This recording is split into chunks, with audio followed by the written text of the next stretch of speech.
it's easy to become bitter about life and to become angry because, of course, life is difficult and it's full of disappointments. And people are also subject to betrayal on the part of themselves and on the part of people that hypothetically care for them. And so it's easy to get bitter and to be resentful. And resentment is a very useful emotion, even though I think it's one of the most damaging emotions if it's not dealt with properly. So if you're resentful, it basically means only one of two things. It either means you should grow up and quit whining and get on with your life, or it means that you're being subject to tyrannical forces of one form or another, maybe emanating from you, maybe a consequence of the natural environment, maybe a consequence of society. You're being subject to tyrannical forces and you're not putting your own best interests forward, like in that broader sense that I described. And I don't mean your selfish, narrow interests that only serve the purposes of instantaneous gratification. I mean your own best interests in terms of developing your character over the span of your life.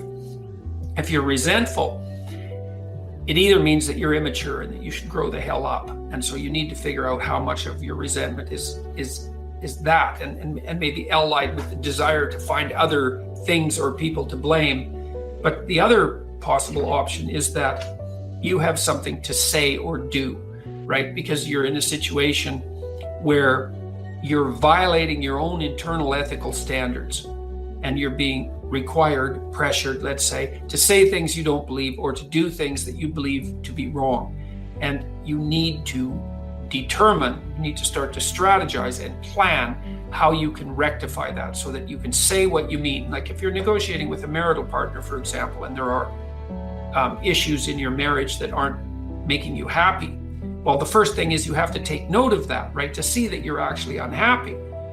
The second is that you have to be willing to engage in a certain amount of conflict, because in order to sort out what's disturbing you, you're going to have to lay your concerns out on the table and say, well, look, this is bothering me. You don't have to say, well, I'm right and you're wrong and you have to fix this. You have to say, well, I've noticed that this pattern of interaction or lack of interaction, say, in our relationship is making me resentful and angry. And the danger of that, of course, is you're going to take it out on yourself and your partner.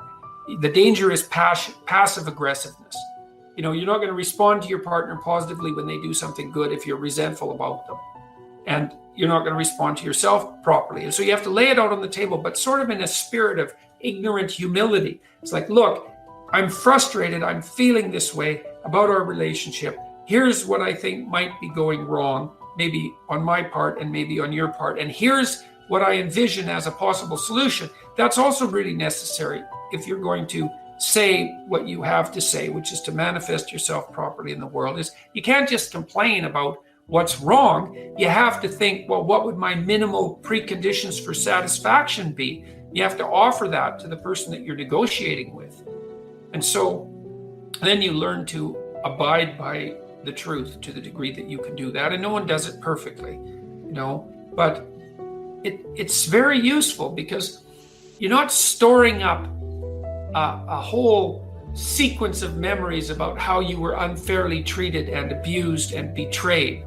Instead, you're trying to stay on top of it and to note your unhappiness and dissatisfaction when it manifests itself, and to accept that that's the case, and then to analyze that to see if it's your problem, like I said, with regards to maturity, or if it indicates that there's an injustice in the manner in which you and the world are interacting, and then to work to set that right, even in small ways. And so it's a matter of characterological development, and that makes you stronger over time. In the future authoring program, we built this section where you have to outline your most dismal future, right? What your future would be like if you let all your bad habits and characterological weaknesses have the upper hand. And the reason we did this is because you can't straighten yourself out merely as a consequence of hope. Let's say you lay out a vision for the future and you think about what your life would be, what you'd like your life to be like. And then that makes you hopeful and it motivates you because it gives you something worthwhile and higher order to work for, right?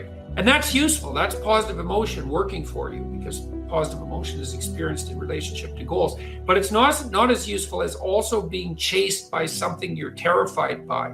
And if you have a good sense of how you'd fall apart if you stayed weak, and just exactly what kind of hell that would be, then when you determine to do something like to tell the truth and to say what you think and to not do things that you hate, then you're going to be pulled along by the purpose that your vision has provided for you, but also pushed along by your desire to avoid the worst forms of hell that you've already outlined for yourself personally.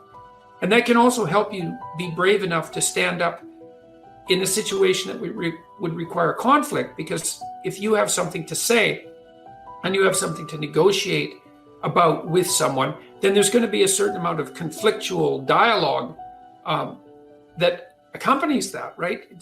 To lay out a set of problems and to describe the fact forthrightly that those problems characterize a relationship, and then to seek for solutions, is quite stressful in the short term.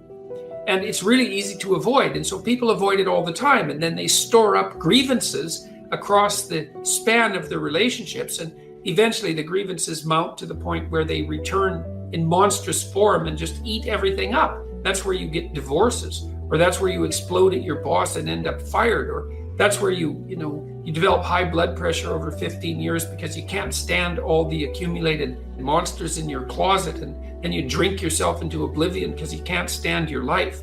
That's all, very counterproductive. But it's easy to avoid that necessary conflict on a moment-to-moment basis because it's very stressful to speak forthrightly about genuine conflicts, especially when you're dealing with important parts of your life. But otherwise you don't straighten them out, and then you have to carry all that forward. So you need to be terrified of the consequences of not speaking your piece. And that can counterbalance the terror of actually trying to have a conversation. So, and you also have to look with regards to the shadow ideas, like you have to get in touch with the depths of your anger.